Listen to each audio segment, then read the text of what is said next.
É uma alegria juntos adorarmos ao Senhor mais uma vez. Vamos continuar o 8º mandamento, não furtarás, lá em Deuteronômio capítulo 5, verso 19. Já estudamos este mandamento na sua expressão no Antigo Testamento, estudamos também no Novo Testamento, e agora nós vamos observar algumas implicações do mandamento não furtará. Talvez você diga, por que demorar tanto neste mandamento? Porque existem muitas questões implícitas ao fato de não devermos furtar. Os tópicos relacionados com esse mandamento de não furtar, quais são? A propriedade privada é um elemento muito claro. Eu só furto porque alguém tem algo e eu tomo daquela pessoa. Ele tem uma propriedade e eu peguei dela. Então existe um princípio bíblico de propriedade privada. O trabalho é outro elemento. Como vimos domingo passado, o trabalho é a forma, o trabalho honesto, é a forma de ir contra o furto. Se eu trabalho, eu não preciso roubar de ninguém, em tese, né? Porque tem gente que trabalha e continua roubando, acontece. Justiça social é um tema muito polêmico, mas tem muito a ver com o furto. Exatamente porque, em que sentido, as várias camadas ou estratos ou classes sociais devem ser assistidas dentro de uma comunidade, até que medida, até que ponto, porque isso também tem a ver com trabalho, tem a ver com renda, então acaba entrando, e obviamente a própria economia. Claro, não vai dar tempo de observar tudo isso, mas nós queremos observar alguns elementos aqui. Olha, não pode haver furto onde não há propriedade, não é verdade? Não se adquire uma propriedade sem trabalho. Mesmo que seja uma herança, alguém trabalhou para ter aquela posse. Ou não pode roubar, né? Então alguém trabalhou. A propriedade e o trabalho contribuem para aumentar ou diminuir a justiça social. Então, se o povo tem muito trabalho e compra muita propriedade, esse povo é rico, não precisa ter assistência.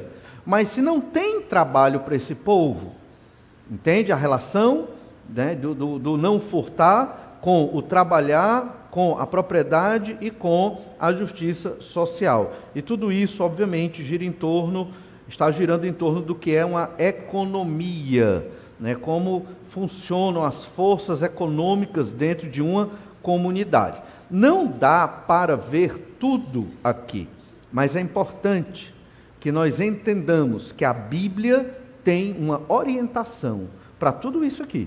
Estamos vendo o mandamento não furtar. A Bíblia tem orientação para a propriedade privada, orientação para o trabalho, orientação para a justiça social e orientação para a economia. Óbvio, nos tempos antigos, mas os princípios se aplicam a hoje. Aí você deve começar a entender que a Bíblia tem um princípio para tudo isso, que hoje não é observado por nenhuma ideologia, nem pelos liberais, nem pelos socialistas, certo? Que são as vertentes ideológicas que mais disputam nas questões político-econômicas dentro da nossa sociedade. Então, existe um princípio bíblico e é isso que nós devemos observar. E isso vai refletir nas nossas decisões em sociedade, entende? Se você não conhece os princípios bíblicos, você pode escolher, querendo ou não, como estamos em sociedade, você vai ter que votar, então você vai ter que escolher. E você sabe que os partidos têm ideologia, os candidatos têm ideologia, então você tem que entender qual o princípio bíblico. Você não pode simplesmente, sou dessa ideologia, sou daquela ideologia, não pode. Você tem que entender o princípio bíblico para poder escrutinizar os pensamentos modernos e tomar uma decisão bíblica, porque existem princípios bíblicos para isso, certo? Então, tenha cuidado com essas questões. Vamos estudar um pouco sobre propriedade privada e trabalho, que é o mais interessante para nós hoje. Tudo começa com a verdade de que Deus é o Criador e, portanto, Senhor do universo. Deus criou tudo, tudo é de Deus, certo? Então, se tudo é de Deus, Deus ele delega a propriedade para que os homens administrem. Esse é o princípio teológico. Lá em Êxodo 19:5 diz assim: agora, pois, se diligentemente ouvirdes a minha voz e guardardes a minha aliança, então sereis a minha propriedade peculiar entre todos os povos, porque toda a terra é minha, tudo é de Deus. Certo? Então, se uma ideologia não crê em Deus, e nenhuma crê, nenhuma delas acredita em Deus, então esse princípio bíblico já é jogado fora. Certo? Esse princípio bíblico é jogado fora, porque tudo é de Deus. Se tem uma ideologia, né, que eu estou seguindo, e ela não crê em Deus, e de modo geral já adianta, as ideologias não creem em Deus, o Deus da Bíblia, nenhuma, certo? Nenhuma. Você pode procurar, o que é que acontece? Elas já estão erradas aqui. Mesmo aquelas que defendem uma propriedade privada, essa propriedade não é, em última escala, do Senhor nosso Deus. Ela é de alguém, ou do indivíduo, ou ela é de alguém do Estado. Por exemplo, o Estado vai passar uma estrada aqui. O que é que ele faz com as casas que estão no meio do caminho? Desapropria, né? Desapropria. E aí, quem é que avalia o valor dessas casas? É o Estado. Então, ele avalia com o valor que ele quer. Claro que tem parâmetros para não ser tão injusto. No entanto, o Estado é o dono da terra. Em última instância, entende? Isso é ruim. Mas se o indivíduo é o dono da terra também, e ele gosta disso, isso faz o ego dele crescer, porque ele é o dono de muita terra, isso também é ruim, em um certo sentido, né? Por quê? Porque aquele indivíduo, dono de muita terra, não reconhece que essa terra é de Deus, percebe?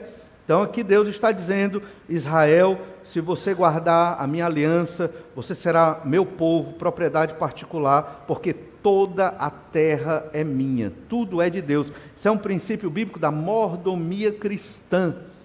Tudo é de Deus. A roupa que você está vestindo é de Deus. A sua vida é de Deus, a sua casa é de Deus, tudo é de Deus. Nada é de ninguém, tudo é do Senhor. E o Senhor empresta para que você cuide. É por isso que nós devemos zelar pelas coisas, né? Ter essa sabedoria com as coisas, as finanças e a propriedade que Deus nos confere. Esse é o princípio bíblico, certo? Lá em Deuteronômio 10,14 diz: eis que os céus e os céus dos céus são do Senhor teu Deus, a terra e tudo que nela há. Salmo 24,1: ao Senhor pertence a terra e tudo que nela se contém. A terra e tudo que está dentro dela é de Deus. O mundo e os que nele habitam, todos os seres humanos são de Deus. A vida de todos os 8 bilhões de pessoas dessa terra são de Deus. Né? A gente tem aquela ideia assim: Jesus pagou o preço da minha vida a Satanás, para me livrar do inferno. Não é assim, está errado. A morte de Jesus não foi para pagar um preço para o diabo, para te livrar do inferno, não. Foi para pagar o preço da justiça requerida pelo seu pecado, e esse preço foi pago a Deus Pai, o justo juiz. E quem pagou foi o Deus Filho, que se sacrificou na cruz. Satanás não tem essa moral diante do Senhor, não. Certo? Então é importante ter esse entendimento. Todas as vidas são de Deus, tudo é de Deus, nada foge do poder do Senhor. E Levítico 25:23, também a terra não se venderá em perpetuidade, porque a terra é minha, pois vós sois para mim estrangeiros e peregrinos. Isso é muito interessante, a terra é de Deus. Então vamos aplicar aqui, pensando no povo de Israel. Levítico 25 foi dado para o povo de Israel. Não se deve vender a terra em perpetuidade. Por quê? Porque senão haveria muita pobreza em Israel. A lógica é que quando eles entraram na terra de Canaã, as terras foram divididas entre as tribos, e das tribos nos clãs, e nos clãs nas famílias. Todo mundo tinha sua terra. O sistema na época era agropastoril. Então eles tinham suas ovelhas, tinham sua agricultura de subsistência e até para trocar e vender, como a gente sabe muito bem. No entanto, digamos que eu estou querendo empreender num negócio ali, fazendo vasos de barro. Eu vou vender um pedaço da minha terra para investir na minha indústria de vaso de barro, indústria manufatureira de vaso, porque eu vejo que aqui no meu clã a turma não tem muito vaso, vão comprar no outro clã. Então eu vou investir aqui na minha manufatura de vaso de barro. Vendo um pedaço da minha terra para o meu vizinho. Ok, só que o que é que acontece? Minha empresa quebrou. não administrei bem. A terra, perdi. E os meus filhos e netos perderam aquela terra, então a gente vai ficando mais pobre. E o outro que comprou ficou mais rico. Aí o que é que Deus fez? A gente vai ver o ano do jubileu, né? No 50º ano, aquela terra que eu vendi, ela volta para os meus descendentes. Por quê? Para que a gente não fique pobre. Porque terra, naquela época, ainda hoje também, mas principalmente naquela época, era riqueza, era alimento, era criar gado. Então eu preciso de terra. Se eu vendi a terra para investir numa coisa que deu errado, eu perdi. Mas os meus filhos e netos, eles podem recuperar aquela terra lá no ano do jubileu. Tanto que tem uma parte na lei de Moisés que diz, para não mudar os marcos antigos. Se refere aos marcos que dividiam as terras. Hoje esses marcos, para nós, é umas coluninhas de concreto, né, que botam um número, marca os lotes, né? Você compra, está lá marcando os lotes, seria mais ou menos isso. Em outras partes, que não tem essas delimitações dos lotes, é delimitado por árvore, por rio, né, por uma pedra grande, eles vão delimitando as coisas. Então a lei diz, não mova os marcos antigos. Por quê? Aquela terra é de alguém. Daqui a 50 anos, ela volta para o dono. Isso baseado nesse princípio, porque a terra é minha. Nós não temos o ano do jubileu. Mas nós temos esse princípio, tudo é de Deus, as coisas são do Senhor. Eu tenho uma propriedade, a minha casa é minha, trabalhei e comprei, amém. É minha num certo sentido, mas ela é do Senhor.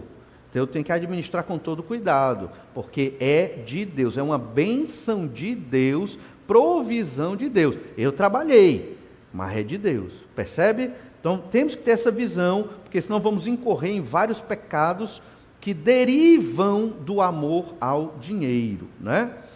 Bem, ainda em 1 Crônicas, capítulo 29, verso 11, nós temos aqui a oração de Davi falando ao povo, ele pediu para o povo ofertar para a construção do templo. Davi não ia poder construir o templo, mas ele preparou tudo para a construção do templo. E nesses versículos nós temos, de modo bem resumido, esse princípio da mordomia com relação às coisas materiais e à propriedade privada. 1 Crônicas 29, 11.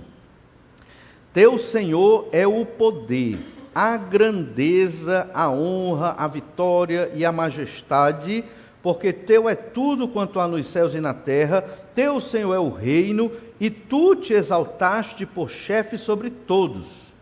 Riquezas e glória vêm de ti, tu dominas sobre tudo. Na tua mão há força e poder, contigo está o engrandecer e a tudo dar força.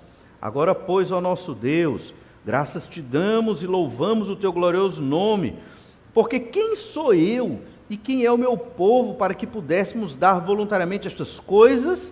Porque tudo vem de ti e das tuas mãos tu damos, porque somos estranhos diante de ti e peregrinos como todos os nossos pais. Como a sombra são os nossos dias sobre a terra, não temos permanência. Você percebe a relação desse texto com Levítico 25, 23, que acabamos de ler? Somos peregrinos, estamos de passagem, tudo é de Deus. Das tuas mãos damos para ti a riqueza, o ouro, a prata, tudo que foi coletado aqui, e foi em grande quantidade, para a construção do templo que Salomão construiu, veio de Deus. Mas na prática, eram das pessoas. Davi deu muita coisa, o povo deu muita coisa. Então a gente tem que ter essa noção, porque isso também é fundamento para o princípio financeiro da própria igreja. Né? Acabamos de dar ofertas aqui. Então o que é que eu fiz? Vamos lá. Eu paguei o ingresso do clube, chamado igreja. Se foi isso, está errado. Não é verdade? É a minha assinatura da carteirinha do clube da igreja. Se eu fiz isso, está errado. É uma esmola que eu estou dando para a igreja. Se eu fiz isso, também está errado. É o quê? É uma adoração. Como o dirigente do culto bem falou. É um momento de glorificar a Deus com finanças. E isso a gente fala muito pouco hoje. Por quê? Por causa das igrejas que dão um péssimo testemunho com relação a isso, se é que são igrejas. Então, na verdade, dízimos e ofertas, Quando damos à igreja, estamos dando em adoração a Deus para a obra de Deus. Tenha cuidado, nem toda igreja é obra de Deus. Por isso, nas assembleias, tem relatório financeiro para os membros da igreja verem em que os seus dízimos e ofertas estão sendo aplicados.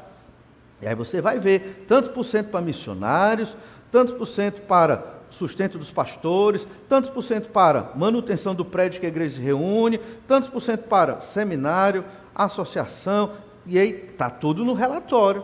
Crente responsável, ligado na sua igreja, vem para a assembleia, para haver o investimento para a glória de Deus dos dízimos e ofertas. Somos peregrinos, tudo é de Deus. Esse princípio sobre propriedade privada é bíblico. Ele quer dizer o quê? Não se apegue às coisas desta terra. Deus te emprestou para você viver na sua peregrinação aqui. Não se apegue muito. A gente acaba se apegando, né? Tem como não se apegar à sua casa, seu lar, você tem afinidade, não é pecado. Mas não se apegue muito. Nossa pátria celestial, em breve não estaremos mais aqui, a nossa casa vai ficar aí, né? Apartamento vai ficar, as coisas vão ficar, e nós estaremos com o Senhor aguardando a ressurreição. Não é pecado ter coisas, não é pecado ter propriedade, ter terra, não é pecado. Pecado é exatamente você esquecer que você é um peregrino. Todo crente em Jesus é um peregrino. Deus, então, ele providenciou a terra para a humanidade, assim como colocou Israel em Canaã. Então Deus colocou Israel em Canaã e deu aquela terra para Canaã. Enquanto julgou os cananeus por conta da sua idolatria, os tirou de lá e deu a terra para Israel. No Salmo 115, 16 diz assim: os céus são os céus do Senhor, mas a terra deu-a ele aos filhos dos homens. É a ideia de que Deus deu, não no sentido, eu dei, perdi e não pego nunca mais. Não, no sentido de que Deus deu para que o ser humano cuidasse, né? Então, o ser humano, desde o Éden, recebeu aquela terra para lavrar, cuidar daquela terra. Trabalho, o princípio do trabalho está ali. Propriedade e trabalho, tudo é de Deus, mas Ele nos deu para cuidar. Gênesis 13, 15 fala de Israel. Porque toda essa terra que vês, eu te darei a ti. Na verdade, aqui falando já para Abraão, nem existia Israel ainda, falando para Abraão. Eu te darei a ti e a tua descendência, para sempre. Aqui é que tal? Farei, porque toda essa terra, Gênesis 13, 15, que vês, Abraão olhou toda a terra lá, subiu no monte e viu a terra que ele ia receber. Toda a terra, essa terra que vês, eu te darei a ti e a tua descendência para sempre. Essa é a promessa, a aliança que Deus fez com Abraão. Por isso nós cremos que a terra que é mencionada aqui, que na verdade vai do Nilo, rio Nilo, até o rio Eufrates, ela é propriedade de Abraão e dos descendentes de Israel. E um dia essa terra vai voltar para Abraão e os descendentes de Israel. Por quê? É porque a gente bajula os israelitas, é por causa de... Não, porque está aqui. Essa é uma aliança que Deus está fazendo com Abraão. Verso 16: farei a tua descendência como o pó da terra, de maneira que, se alguém puder contar o pó da terra, então se contarão também a tua descendência. Levanta-te, percorre essa terra no seu comprimento e na sua largura, porque eu te darei. Deus prometeu. Está aqui na Bíblia. Então isso vai acontecer. Não aconteceu, aconteceu parcialmente na conquista da terra de Canaã. A terra ampliou no período do ministério de Salomão. Depois o outro rei de Israel, o reino do norte, que também ampliou, voltou aos domínios, quase os domínios de Salomão, foi Jeroboão II. Mas depois desse período, Israel foi perdendo terra por conta dos cativeiros, né? Tanto o assírio como o babilônico, por conta da dispersão que houve, né? Por conta do domínio grego, romano, e assim por diante, até os dias de hoje, anos 70, destruição do templo, e assim por diante. Jerusalém foi construída e reconstruída várias vezes, dominada por outros povos. A história é longa, mas o fato é que um dia essa promessa do Senhor vai acontecer. Ainda não aconteceu na sua plenitude. Mas isso é importante entender, porque Deus deu a terra para os seres humanos administrarem, e em especial uma terra para Israel. Lá em Josué 21:43, diz assim: desta maneira deu o Senhor a Israel toda a terra que jurara dar a seus pais, e a possuíram e habitarão nela. Quando você lê atentamente o livro de Josué, tem várias partes, principalmente nos capítulos da distribuição da herança para as tribos, lá por volta do capítulo 3 até o capítulo 19 e 20, você vai perceber que o autor do livro de Josué, próprio Josué, ele diz, e Deus deu herança, por exemplo, para Efraim. Aí ele diz os limites de Efraim, as cidades que Efraim tem, tomou dos cananeus, mas ele diz, mas ainda deixou os cananeus viverem no seu território e não os tirou completamente. Não só, isso não acontece só com Efraim, acontece com outras tribos também.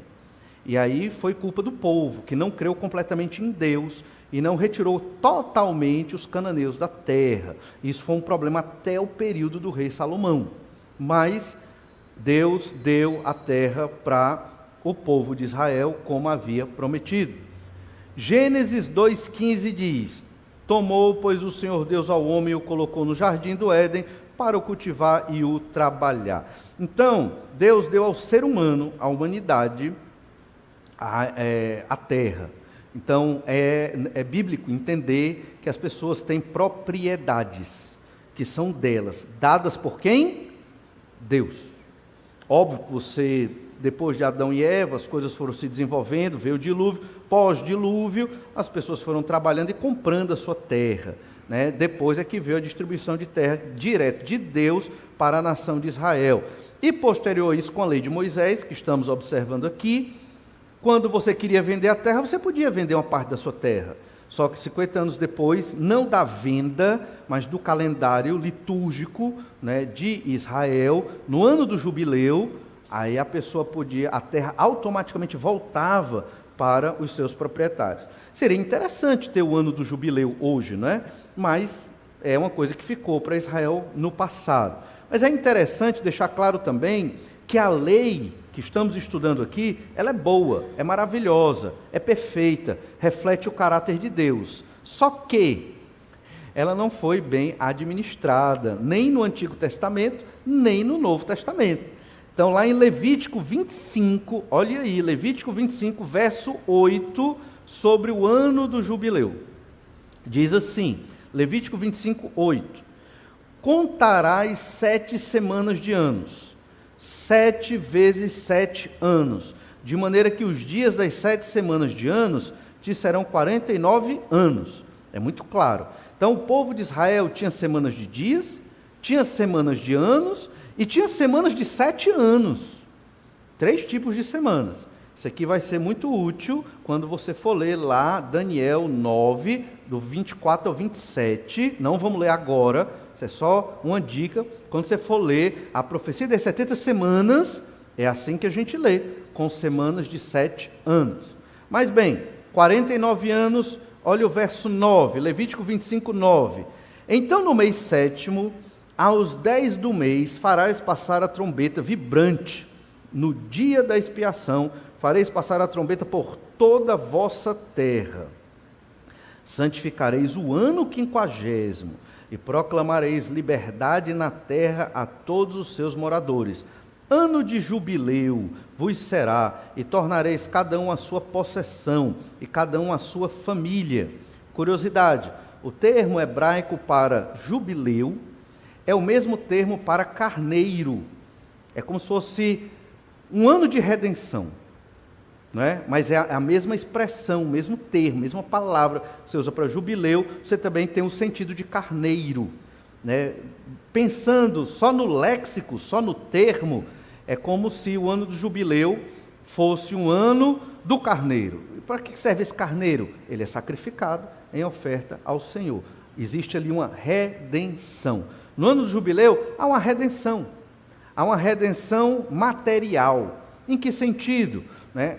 Se você era escravo do seu vizinho, você fica liberto. Se tinha uma dívida, pode ser perdoada. O terreno que você vendeu e perdeu, seus filhos recuperam. Houve um tipo de redenção das coisas materiais. Qual o objetivo? Não haver pobreza em Israel. Eu posso até ter sido um homem que não administrei bem meus recursos. Eu paguei com isso com a minha vida, no sentido, ao longo da vida, eu perdi meu dinheiro, fui irresponsável, fiz coisa errada, mas os meus filhos não serão tão prejudicados. Por quê? Porque a terra que eu perdi, eles vão receber de volta. Esse era o princípio. Verso 11. O ano 50º vos será jubileu. Não semeareis, nem cegareis o que nele nascer de si mesmo, nem nele colhereis as uvas das vinhas não podadas. Porque é jubileu, santo será para vós outros. O produto do campo comereis. Neste ano do jubileu, tornareis cada um a sua possessão. Quando venderes alguma coisa ao teu próximo, ou a comprares da mão do teu próximo, não oprimas teu irmão. Então a lógica aqui, ele vai desenvolver no texto, a gente não vai ler tudo, mas é que se eu comprei, é meu, eu tenho dinheiro, estou comprando muita terra aqui, ok, no ano do jubileu voltava tudinho. Entende? Então não deveria, aconteceu, mas não deveria, se eles fossem obedientes à lei, não deveria haver latifúndio. Não deveria haver pessoas com grandes propriedades de terra, não deveria, mas existia. Por quê? Não obedeceram à lei. A lei do Senhor, ela é perfeita, ela é justa, ela é boa. O que desgraça o mundo são os moradores desta terra, como estamos lendo em Isaías 24. Você pode até ter uma lei boa, ela vai resolver o problema? A lei de Deus não é só boa, ela é perfeita, vem de Deus. Resolveu o problema? Não resolveu. Não resolveu, houve injustiça, houve gente com muita terra, gente passando dificuldade, houve. Por quê? Não obedeceram à lei do Senhor. Mas o princípio está aqui, princípio, a terra é de Deus. Então, a gente tem que, veja que cada um tem sua terra, mas ao mesmo tempo, não se quer uma desigualdade social em Israel. Mas ninguém pode tomar a terra do outro, cada um tem sua terra. Entende? Ninguém pode. E percebe o equilíbrio? Ao mesmo tempo que há uma justiça social, existe a propriedade privada do indivíduo. Está aqui na lei de Moisés. É o caráter de Deus expresso. Se você discorda, você está discordando da revelação do Senhor. Infelizmente, não dá para replicar o ano do jubileu hoje. Não dá, mas o princípio está aqui. Todo mundo tem que ter sua propriedade privada. Ninguém mexe na propriedade privada do outro, a não ser que eu queira vender, obviamente. Mas também tem que ter um princípio da justiça, né? Para que os miseráveis não fiquem, as pessoas não fiquem miseráveis e sem recurso. Se você não tem terra, como é que você planta, como é que você cria o gado? Para você alimentar a sua família. Na época era assim, hoje é diferente. Hoje você pode viver sem ter um chão de terra. Pode. Você trabalha, você junta, você investe, você vende, é outra ideia. Mas o princípio é o mesmo, certo? O ano do jubileu, então, confirma e descreve o direito à propriedade.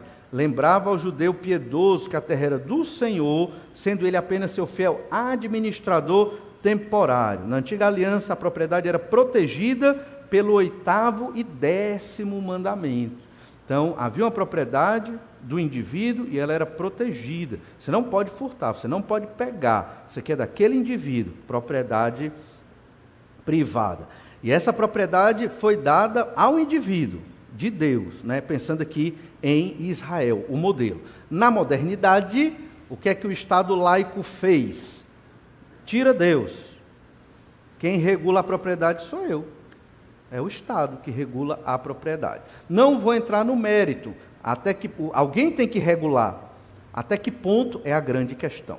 Até que ponto o Estado deve ter o poder para se meter na minha terra, na minha propriedade, que está no meu nome, está aqui o certificado, eu comprei esta terra, ela é minha. O Estado pode entrar? Entende? Essa é a grande questão. Está aqui minha casa, eu comprei, quer passar a rodovia, se eu não quiser vender, não passa. É minha, é minha. Essa é a questão. Então, esse é o grande debate, até que ponto o Estado ele tem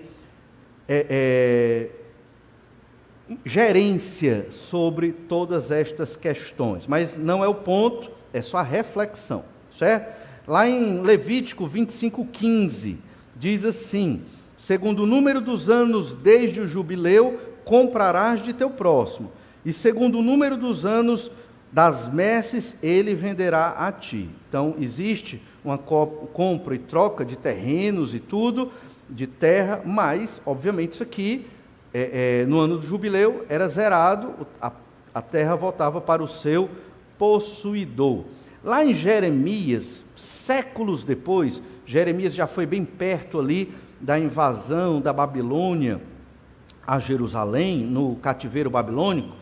Jeremias 32, verso 6, nós lemos assim: disse, pois, Jeremias: veio a mim a palavra do Senhor, dizendo: eis que Hananel, filho de teu tio Salum, virá a ti, dizendo: compra o meu campo que está em Anatote, pois a ti, a quem pertence o direito de resgate, compete comprá-lo. Ele está falando exatamente do dia do ano do jubileu. Ele tem o direito de resgate, é o parente mais próximo que tem o direito de comprar aquele campo. Por quê? Porque já passou os 49 anos, é o ano do jubileu, então você pode reaver aquela terra de volta, né? E aí ele pôde comprar o campo novamente. Algumas vezes era comprado, quando a pessoa tinha condição, outras vezes não, era simplesmente cedido. E lá em Ezequiel, já no período do cativeiro babilônico, né, século VI a.C., diz assim, Ezequiel 46, 17: mas dando ele um presente da sua herança a algum dos seus servos, será deste até ao ano da liberdade, então tornará para o príncipe, porque a seus filhos somente a eles pertencerá a herança. O ano da liberdade, o ano do jubileu, vai pertencer à herança. 18, verso 18: o príncipe não tomará nada da herança do povo, não os esbulhará da sua possessão, da sua própria possessão deixará herança a seus filhos, para que o meu povo não seja retirado cada um da sua possessão. O príncipe, né, ele não tinha poder para tirar ninguém da sua terra em Israel.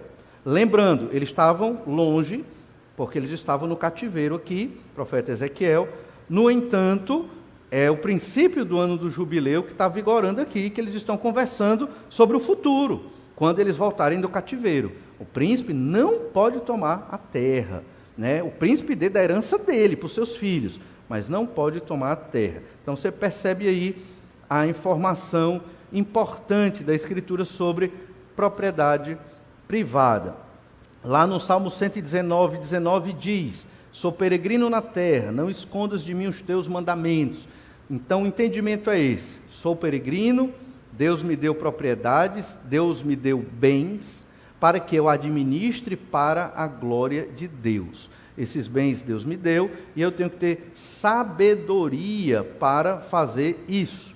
Um exemplo, que não é uma norma nem uma regra, mas um exemplo de um homem que administrou seus recursos, entendendo que a vida dele estava completamente à disposição da glória do Senhor, foi Barnabé. Lá em Atos 4:36, nós lemos assim: José, a quem os apóstolos deram o sobrenome de Barnabé, que quer dizer filho de exortação, levita, natural de Chipre, como tivesse um campo, vendendo, trouxe o preço e o depositou aos pés dos apóstolos. Esse texto é muito mal interpretado hoje. Muitas igrejas da teologia da prosperidade, né, usam textos assim para meio que motivar ou coagir os crentes a vender tudo e entregar na igreja. Barnabé não foi coagido, isso nem existia naquela época, nem teologia da prosperidade, veio realmente dele. Ele quis ofertar porque ele entendia: eu vou ser missionário, né? Barnabé foi chamado de apóstolo, não como um dos 12, mas apóstolo como um missionário enviado com uma missão, que é o sentido básico da palavra apóstolo. E então ele viu que não precisava de tudo aquilo, vendeu. Está aqui, apóstolos, administrem. e foi pregar o Evangelho. Isso não é normativo para as pessoas, mas é uma forma de entender a administração dos recursos para a glória de Deus. Os apóstolos certamente usaram os recursos para quê? Naquela época haviam, a gente estudou em Atos 6, né?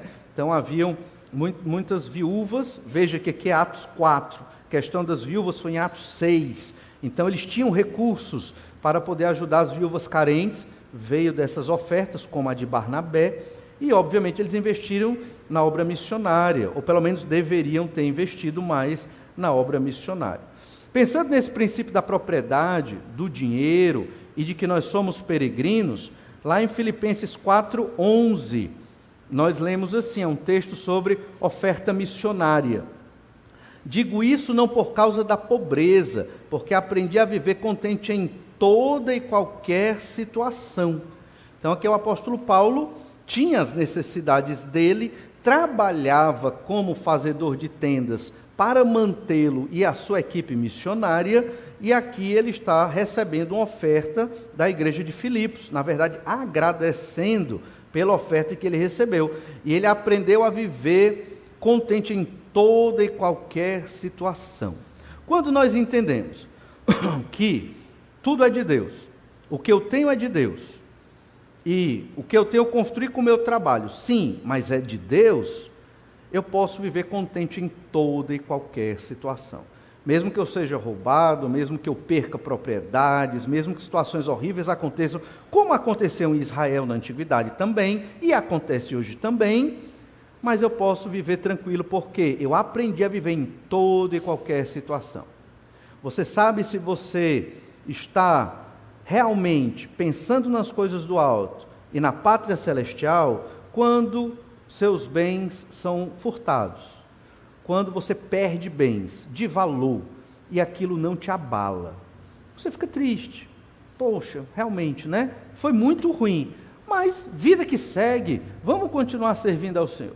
Agora, quando te abala, você perde a razão de viver, a alegria, e você pensa daquela forma: trabalhei tanto a vida toda e vou terminar sem nada.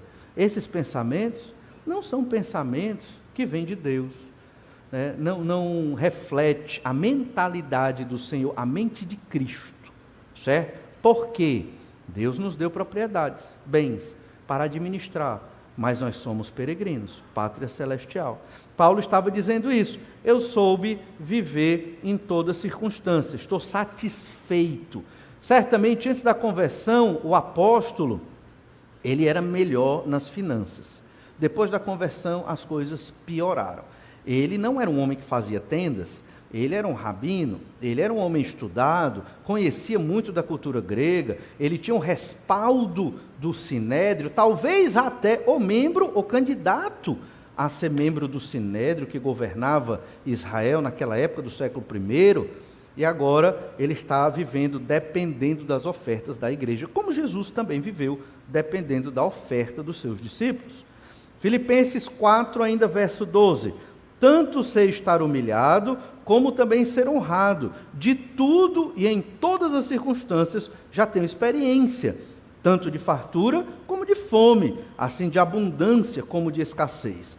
Tudo posso naquele que me fortalece. O verso 13, outro texto mal interpretado, né? Vou abrir um negócio porque eu tudo posso naquele que me fortalece, né? Vou viajar, morar em outro país, ganhar vida em outro país porque eu tudo posso. Aí dá uma zebra, fica liso, volta, aí pergunta para o pastor: pastor, o que foi que aconteceu? Eu tinha tanta fé no Senhor. Pois é, mas você não entendeu o texto da Bíblia. Tudo posso, em que sentido?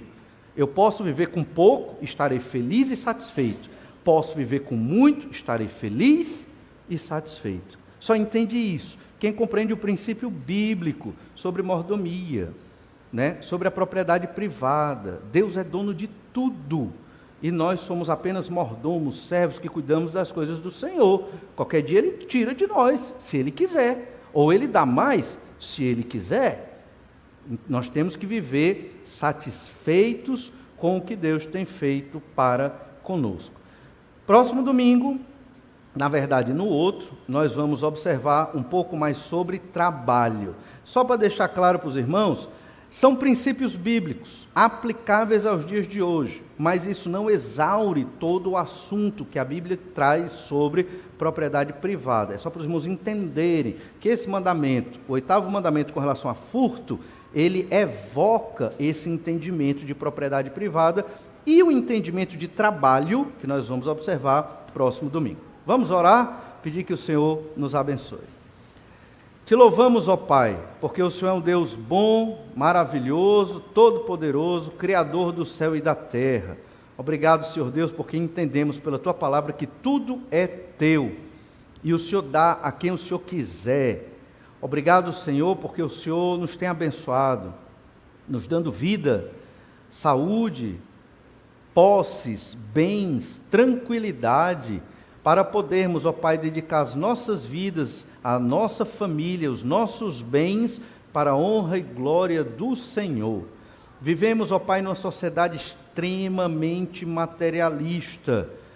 Ela sempre foi, mas parece que nesses últimos tempos, mais ainda.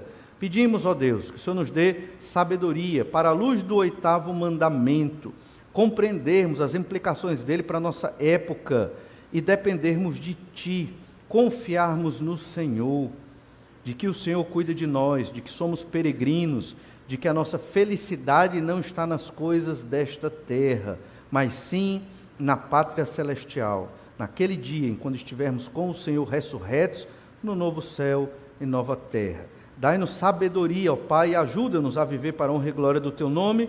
É o que te pedimos, ó Pai, em nome de Jesus. Amém.